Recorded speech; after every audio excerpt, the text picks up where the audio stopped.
Hi friends, ఇదిగో మన మొక్కలకైతే banana juice ready చేస్తున్నా. ఎండాకాలం కదా, ఏదో ఒక జ్యూస్ ఇస్తూనే ఉన్నారు.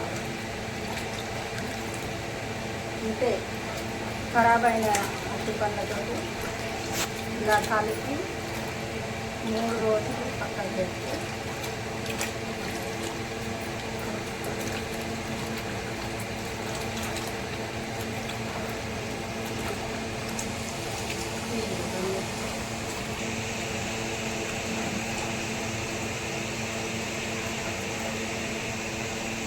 ఇలా బాగా పిసికి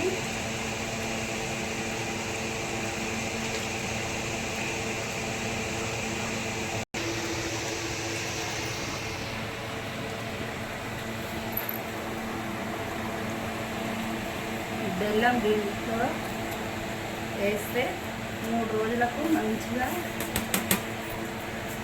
జ్యూస్గా తయారవుతుంది.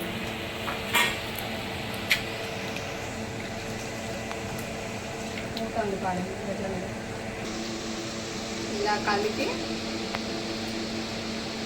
మూత పెట్టాలి. మూత కొంచెం లూజ్గా ఉండేటట్టు చూసుకోవాలి. అయితే ఇక పక్కకు పెట్టేయాలి. 3 days వరకు పక్కకు కిరుగా ఇచ్చేస్తాం మొక్కలకి.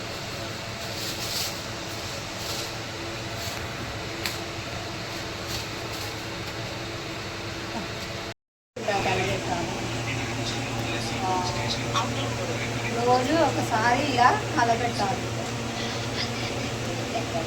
3 days. బనానా జ్యూస్ రెడీ అయింది. 3 days అయింది. ఇంకా మొక్కలకి ఇవ్వడమే. 20 లీటర్ల బకెట్కి 2 జగ్గులు. లీటర్ ఇది 2 జగ్గులు. 10 లీటర్లకి 1 లీటర్.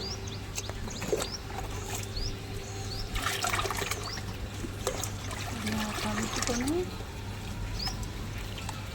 ఏ లిక్విడ్ అయినా ఇచ్చేటప్పుడు చెట్లు కొంచెం పదునుగా ఉండేటట్టు చూసుకోవాలి.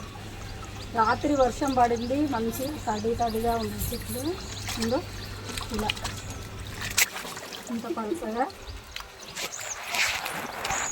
ఒక చెట్టుకి 1 లీటర్. వర్షం పడి చెట్లు అయితే మంచిగా ఫ్రెష్గా అయినాయి.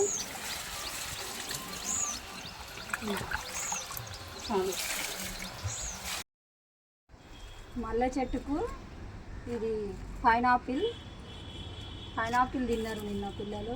ఇది పైనాపిల్, కర్బూజా వేస్టేజ్. మల్లె చెట్టు అయితే చాలా చక్కగా చిగుర్లు వస్తున్నాయి. వీరజాజి చాలా చక్కగా వస్తుంది. తెచ్చినప్పుడు అయితే చిన్న మొక్క చూడండి, ఇక్కడ చూసినా కానీ చాలా మంచిగా చిగుర్లు వస్తుంది. బూస్టింగ్ అయితే ఇవ్వాలి.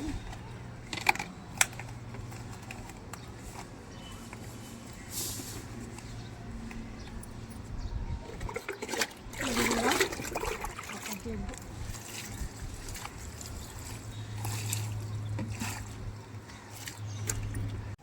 మల్లె చెట్టు అయితే చాలా చక్కగా చిగుర్లు వస్తున్నాయండి. తెచ్చినప్పుడు అయితే చిన్న చెట్టు, చాలా చిన్న చెట్టు. ఇదిగా చక్కగా వస్తున్నాయి. జామ చెట్టు కూడా అంతా పచ్చి పూత మీద ఉంది. ఎన్ని రాలిపోతాయో, ఎన్ని వస్తాయో. పూలు అయితే అన్నీ ఎండకు రాలిపోయినట్టే అనిపిస్తున్నాయి. చూడాలి మరి. వర్షం వల్ల చెట్లు అయితే చాలా ఫ్రెష్గా అయింది.